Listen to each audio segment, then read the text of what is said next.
ರಾಜಿ, ನೀನ್ ಅನ್ಕೊಂಡಿದ್ದು ನಿಜ ಆಯ್ತು. ಸೀಮಂತನ ತನ್ನ ಹೊಟ್ಟೆಲ್ ಹುಡ್ತಾ ಇರೋ ಮಗುವಿನ ಪ್ರೀತಿಗೋಸ್ಕರನೋ ಅಥವಾ ತಾನ್ ತಾಯಿ ಆಗ್ತಾ ಇದೀನಿ ಅನ್ನೋ ಸಂತೋಷಗೋಸ್ಕರ ಮಾಡ್ಕೋತಾ ಇಲ್ಲ.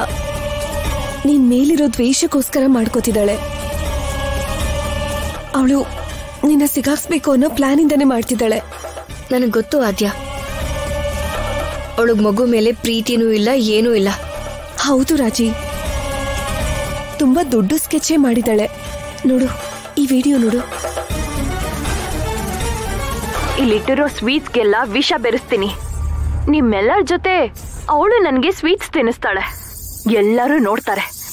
ಈ ವಿಷ ಮಿಕ್ಸ್ ಮಾಡಿರೋ ಸ್ವೀಟ್ ತಿಂದ್ರೆ ಹೊಟ್ಟೆನಲ್ಲಿರೋ ಮಗು ಸತ್ ಹೋಗುತ್ತೆ. ಆಮೇಲೆ ಅವಳು ಎಲ್ಲ ದೃಷ್ಟಿನಲ್ಲೂ ತಪ್ಪಿತಸ್ಥಳಾಗ್ತಾಳೆ. ಇದರಿಂದ ಅವಳು ಎಂಡೋಮೆಂಟ್ ಜಾಬ್ನು ಕಳ್ಕೋತಾಳೆ. ನಾವು ತಂದಿರೋ ಸ್ವೀಟಲ್ ಪಾಯ್ಸನ್ ಹಾಕಿ ನೀನ್ ತಿನ್ಸಿದ್ರೆ ಆ ಹೊಟ್ಟೆಲಿರೋ ಮಗು ಪ್ರಾಣ ಹೋದ್ರೆ ಅದನ್ನ ನಿನ್ ತಲೆ ಮೇಲೆ ಹಾಕಿ ನಿನ್ನ ಜೈಲು ಕಳ್ಸಿ ತನ್ನ ಸೇಡನ್ನ ತೀರಿಸ್ಕೋಬೇಕು ಅನ್ಕೊಂಡಿದ್ದಾಳೆ. ಅವಳ ಮಗುನ ಸಾಕೋ ಜವಾಬ್ದಾರಿ ಬಿಟ್ಟು ಫ್ರೀ ಬರ್ಡ್ ಆಗೋಣ ಅನ್ಕೊಳ್ತಾ ಇದ್ದಾಳೆ. ಇಷ್ಟು ಕಷ್ಟಪಟ್ಟು ಸಂಪಾದಿಸಿರುವಂತ ನನ್ನ ಹೆಸರನ್ನ ಹಾಳು ಮಾಡಿ ನನಗೆ ಕೊಲೆಗಾತಿ ಅನ್ನೋ ಪಟ್ಟ ಕೊಡ್ಬೇಕು ಅಂತಿದ್ದಾಳ. ಅಲ್ಲಿ ನಾನು ಚಾರು ಕೈಗೊಂಬೆ ಆಗಿದ್ದೀನಿ, ಎಲ್ಲಿನೂ ಅಸ್ಮಿತಾ ಜೊತೆ ಕೈಗೊಂಬೆ ಆಗಿದ್ಯಾ. ಇವರಿಬ್ರು ಕತೆ ಮುಗಿಸಿದ್ರೇನೆ ನಾವಿಬ್ರು ನೆಮ್ಮದಿಯಾಗಿರ್ಬೋದು. ಇವರಿಬ್ರು ಹೀಗೆ ಒಂದ್ ಪ್ಲಾನ್ ಫೇಲ್ ಆಯ್ತು ಅಂದ್ರೆ ಇನ್ನೊಂದ್ ಪ್ಲಾನ್ ಇಟ್ಕೊಂಡು ರೆಡಿ ಆಗಿರ್ತಾರೆ. ಮನೇಲಿ ಸುಮ್ನೆನೆ ಇರ್ತಾಳೆ ಅಲ್ವಾ, ಆ ಪ್ರಭಾಸ್ ಜೊತೆ ಸೇರಿ ನನ್ನ ಹೆಸರು ಹೇಗ್ ಹಾಳು ಮಾಡ್ಬೋದು ಅಂತ ಹೊಸ ಹೊಸ ಪ್ಲಾನ್ ಗಳನ್ನ ಡಿಸೈನ್ ಮಾಡ್ತಿರ್ತಾಳೆ. ಪೊಲಿಟಿಕಲ್ ಪಾರ್ಟೀಸ್ಗೆ ಅಡ್ವೈಸ್ ಕೊಡ್ಬೋದು. ಇಂಥ ಜನಗಳ ಮಧ್ಯ ಆ ಮನೇಲಿ ಒಂಟಿಯಾಗಿ ಹೇಗ್ ಬದುಕ್ತಾ ಇದೆಯಾ ರಾಜಿ? ಪಕ್ಕದಲ್ಲಿ ಇಂಥವ್ರನ್ನ ಇಟ್ಕೊಂಡು ಬದುಕೋದ್ರಲ್ಲೇ ಇರೋದು ಅಲ್ವಾ ಕಿಕ್ಕು.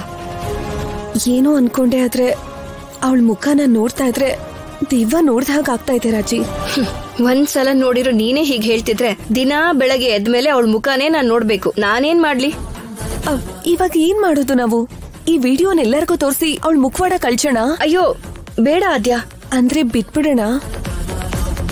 ಅವಳು ದೊಡ್ಡ ಮೃಗ ರಾಜಿ, ಹೀಗೆ ಬಿಟ್ರೆ ಅವಳ ಮನುಷ್ಯನ್ ಮೇಲೆ ಬಿದ್ದು ಕಳ್ಳೆ ತಿನ್ಬಿಡ್ತಾಳೆ. ಬಿಟ್ಬಿಡು ಅಂತ ನಾನು ಹೇಳ್ತಾ ಇಲ್ಲ. ಈಗ ಈ ವಿಡಿಯೋನ್ ಬೇರೆಯವ್ರಿಗೆ ತೋರಿಸಿದ್ರೆ ಅವಳನ್ನ ಸಿಕ್ಕಾಕ್ಸಿ ನಾನು ಕಾಪಾಡ್ಕೋಬಹುದು.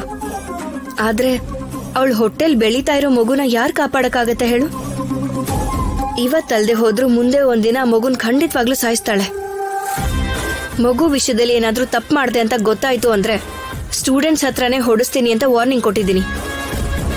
ಆದ್ರೂ ಕೂಡ ಆ ತಪ್ಪನ್ನ ನನ್ ಮೇಲೆ ಹಾಕ್ಬೇಕು ಅಂತ ಅನ್ಕೋತಿದ್ದಾಳೆ ನೋಡು. ಅವಳ ಬುದ್ಧಿವಂತಿಕೆಗೆ ನಾನ್ ಸರಿಯಾಗಿ ಉತ್ತರ ಕೊಡ್ತೀನಿ.